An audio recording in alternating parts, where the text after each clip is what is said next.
Halo semuanya, perkenalkan kami dari kelompok 4 AM2B. Kami akan menjelaskan prosedur pembelian kredit pada PT Aneka Duta Bangunan.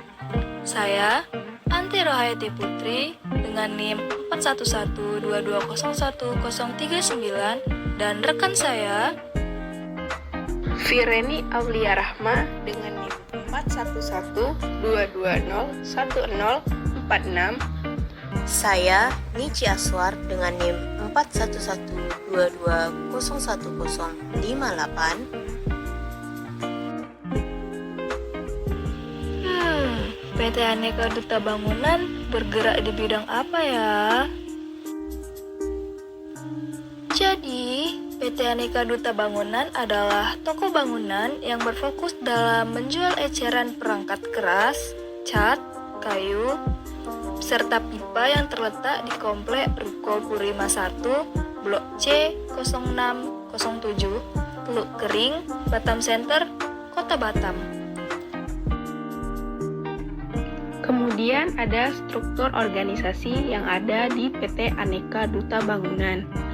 Jadi yang paling atas itu ditempati oleh direktur.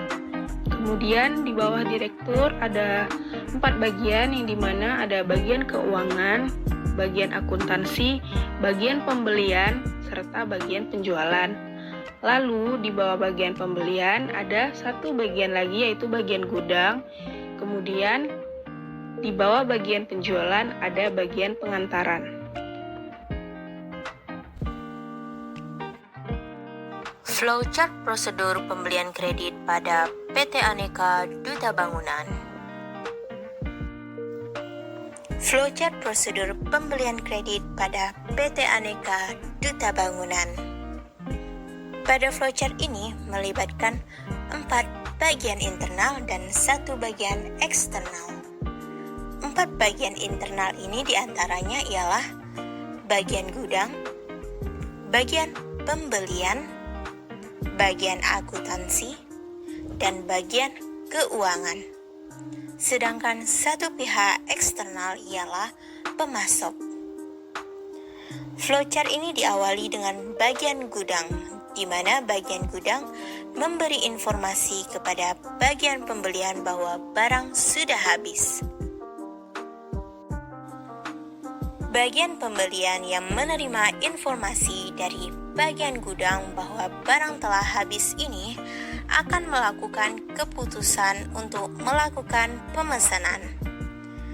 Bila telah memutuskan untuk melakukan pemesanan, bagian pembelian akan membuat dokumen purchase order. Maka dari itu, terbuatlah dokumen purchase order, yang dimana dokumen ini akan dikirimkan kepada pihak pemasok. Pihak pemasok yang menerima purchase order dari pihak PT akan memberikan dokumen surat penawaran harga kepada pihak PT. Bagian pembelian pun akan mengisi surat penawaran harga tersebut dan mengirimnya kembali kepada pihak pemasok. Pemasok pun akan mengirim barang beserta nota penjualan berwarna merah. Nota penjualan berwarna merah ini artinya pihak PT belum membayarkan barang yang telah dibeli. Bagian pembelian yang menerima barang beserta nota penjualan berwarna merah dari pihak pemasok akan memberikan nota penjualan beserta barang tersebut kepada bagian gudang. Bagian gudang yang menerima nota penjualan dan barang ini akan memeriksa barang yang dipesan. Kemudian, nota pembelian yang sudah diperiksa akan diberikan kepada bagian akuntansi. Bagian akuntansi yang menerima nota pembelian yang sudah diperiksa bagian gudang akan mengarsipkan secara sementara berdasarkan angka, lalu membuat kartu utang dengan sistem komputerisasi. File kartu utang tersebut akan disimpan dan data kartu utang akan dikirim kepada bagian keuangan. Bagian keuangan yang menerima data kartu utang dari bagian akuntansi akan membuat dokumen bukti kas keluar dengan sistem komputerisasi. File bukti kas keluar akan disimpan. Lalu, keluarlah dokumen bukti kas keluar, yang dimana dokumen ini sebagai acuan untuk mencatat register bukti kas keluar secara sistem komputerisasi. Dokumen bukti kas keluar ini akan diarsipkan secara permanen berdasarkan tanggal. Setelah mencatat register bukti kas keluar dengan sistem komputerisasi, maka keluarlah data register bukti kas keluar.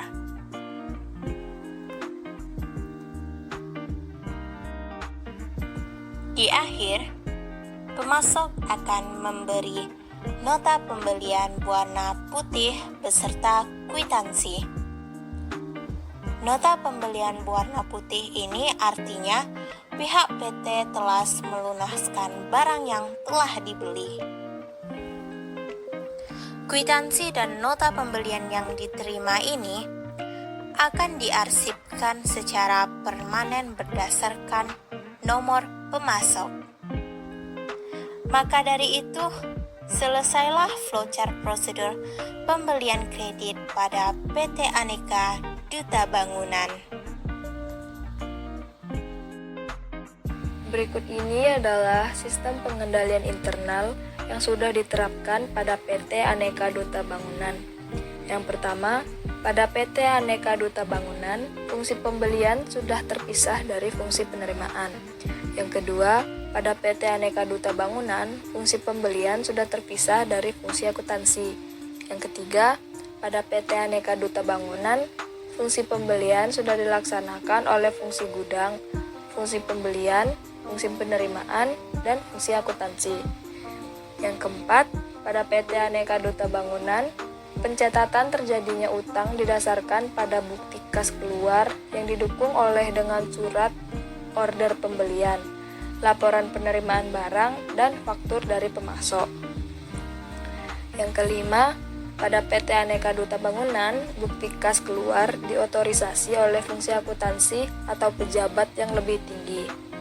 Yang keenam, pada PT Aneka Duta Bangunan, surat order pembelian diotorisasi oleh fungsi pembelian atau pejabat yang lebih tinggi. Lalu yang ketujuh, pencatatan ke dalam kartu utang dan register bukti kas keluar diotorisasi oleh fungsi akuntansi. 8. Surat order pembelian bernomor urut tercetak dan pemakaiannya dipertanggungjawabkan oleh fungsi pembelian. Ke-9, pemasok dipilih berdasarkan jawaban penawaran harga bersaing dari berbagai pemasok. 10. Terdapat pengecekan terhadap harga, syarat pembelian, dan ketelitian perkalian dalam faktur dari pemasok sebelum faktur tersebut diproses untuk dibayar. 11. Adanya catatan yang berfungsi sebagai buku pembantu utang secara periodik direkonsiliasi dengan akun kontrol utang dalam buku besar. 12. Pembayaran faktur dari pemasok dilakukan sesuai dengan syarat pembayaran guna mencegah hilangnya kesempatan untuk memperoleh potongan tunai. Lalu yang terakhir, 13.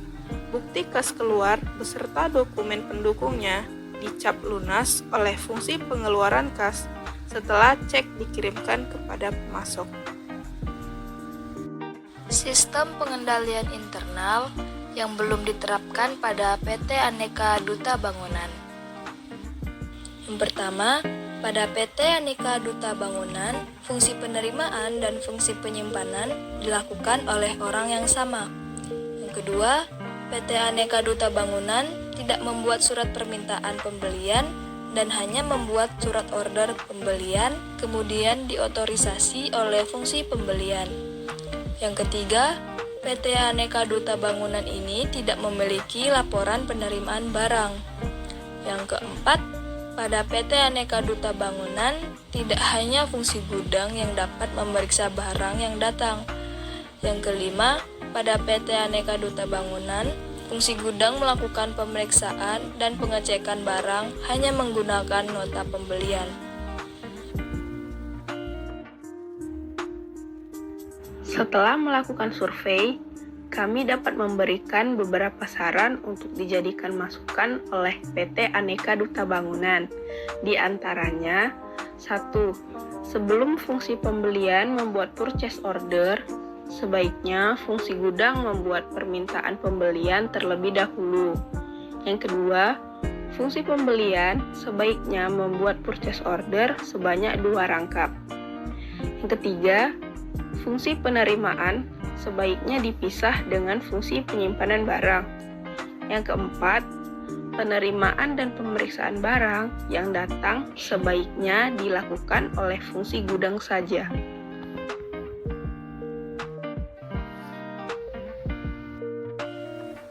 Baik, demikianlah penjelasan mengenai prosedur pembelian kredit pada PT Aneka Duta Bangunan yang dapat kami sampaikan.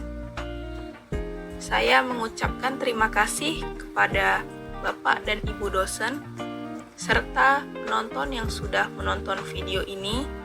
Semoga video ini bisa menambah wawasan serta pengetahuan untuk para penonton. Insya Allah video ini akan berguna di masa yang akan datang. Kami mohon maaf jika ada tutur kata kami yang kurang berkenan di hati. Saya, Fireni Aulia Rahma, mewakili kedua rekan saya, yaitu Anti Rohaiti Putri dan Nici Aswar, pamit undur diri. Terima kasih.